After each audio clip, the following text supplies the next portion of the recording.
Praise the Lord and Shalom. So இன்னைக்கு ஒரு Bible வசனத்திலிருந்து எபிரேயத்தை நம்ம புரிஞ்சுக்கிறது மூலமாக இன்னும் அதனுடைய அர்த்தங்களை நம்ம எப்படி இன்னும் அழகாக புரிந்து கொள்ளலாம் அப்படின்றதான் பார்க்க போறோம். ஸோ நமக்கு எல்லாருக்கும் ரொம்ப தெரிந்த ஒரு முற்பிதாவுடைய பேர் தான் யாருன்னா ஆப்ரஹாம் அப்படின்னு சொல்லி நீங்க வாசித்திருப்பீங்க. ஆதியாகமம் 17வது அதிகாரத்துல 5வது வசனத்துல நீங்க பாத்தீங்க அப்படின்னா ஆண்டவர் ஆபிராம்கிட்ட பேசுறாரு, இனி உன் பேர் ஆபிராம் எனப்படாமல் நான் உன்னை திரளான ஜாதிகளுக்கு தகப்பனாக ஏற்படுத்தினபடியால் உன் பேர் ஆபிரகாம் எனப்படும். ஸோ இந்த ஆபிராம் இதுல அந்த வித்தியாசம் என்ன அப்படின்றத நம்ம பார்க்க போறோம். ஏன்னா எப்ரேயம்ல இருந்து நம்ம பார்க்குறப்ப நமக்கு புரியும் நல்லா. ஸோ நீங்க பாக்குறீங்க இந்த ஆபிராம் இருக்கு பாருங்களேன். இந்த ஆபிராம் உடைய அர்த்தம் வந்து பாத்தீங்கன்னா இது ரெண்டு வார்த்தை இணைந்ததான் இந்த ஆபிராம்ன்ற வார்த்தை. ஆவ்னா ஃபாதர், தகப்பன்ற மாதிரி. ராம் அப்படின்ற வார்த்தை வந்து ரும் அப்படின்ற வார்த்தையிலிருந்து வந்திருக்கிறது. ரும் என்று சொன்னால் உயர்த்தப்பட்ட அல்லது ஒரு எக்ஸால்டட் ஃபாதர்.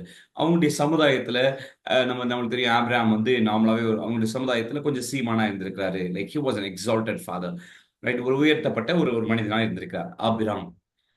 இப்படிப்பட்ட உயர்த்தப்பட்ட மனிதன் தான், ஆனால் இவருக்கு குழந்தை இல்லை பாருங்களேன். அப்ப ஆண்டவர் வந்து இவரை கூப்பிட்டு இவருக்கு வந்து இவரோடு கூட உடன்படிக்கை செய்து அதன் பின்பதாக இந்த உடன்படிக்கையின் அடிப்படையிலே ஆண்டவர் என்ன செய்கிறார், அழகாக அந்த பேரை மாத்துகிறார். வேதத்துல எங்கெங்கெல்லாம் பேர் மாற்றப்படுதோ அது வந்து ரொம்பவே சிக்னிபிகன்ட் ஈவெண்டா மாறுதுன்னு சொல்லி நீங்க பாப்பீங்க நிறைய இடங்கள்ல.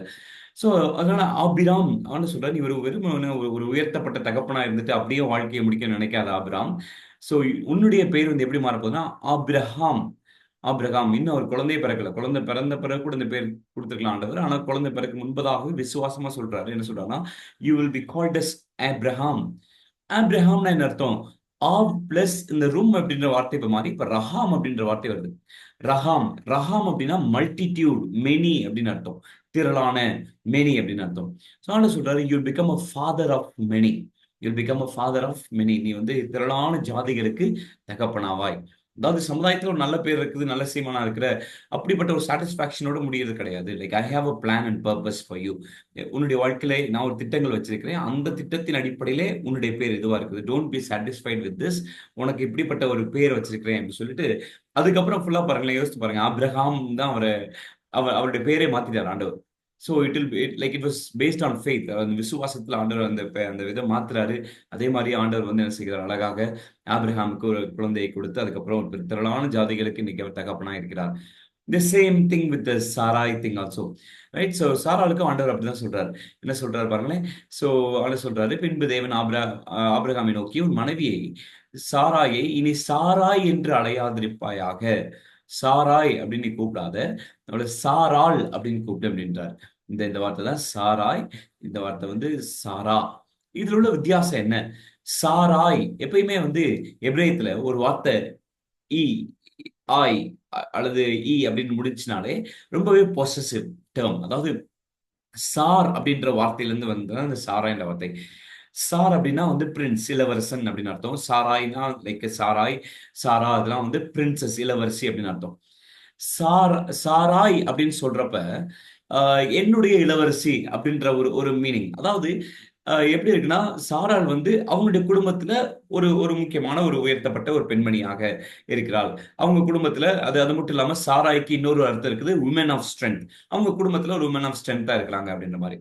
பட் அவங்களுடைய அந்த ஸ்டேட்டஸ் வந்து அவங்களுடைய குடும்பத்துக்குள்ள மட்டும் கன்ஃபைன் ஆகக்கூடாது. ஆண்டவர் சொல்றாரு, she will become Sarah, right? Sarah. It is not just that ஏதோ வந்து ஒரு குடும்பத்தோட இருந்து அந்த குடும்பத்தோட அவங்களுடைய காரியத்தை முடிச்சுட்டு போறது, அப்படிப்பட்ட ஒரு காரியம் கிடையாது. இவள் வந்து அநேக ஜாதிகளுக்கு இவள் வந்து எப்படி சொல்ல, ஒரு பிரின்சஸா அல்லது அநேக ஜாதிகளுடைய ராஜாக்கள் இவற்றிருந்து வருவாங்க. அடுத்த வசனத்துல பாருங்களேன், அவள் ஜாதிகளுக்கு தாயாகவும் அவளாலே ஜாதிகளின் ராஜாக்கள் உண்டாகவும்.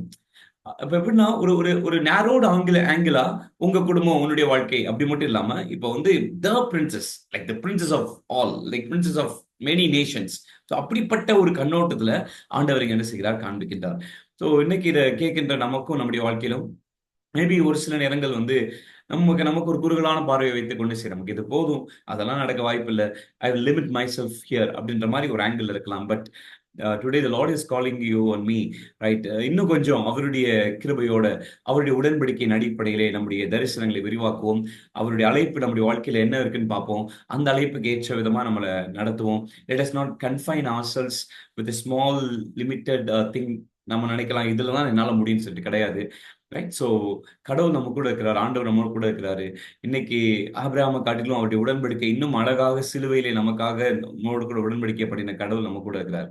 So let's believe in him, hope in him, and he will change a lot of things in your life today. God bless you.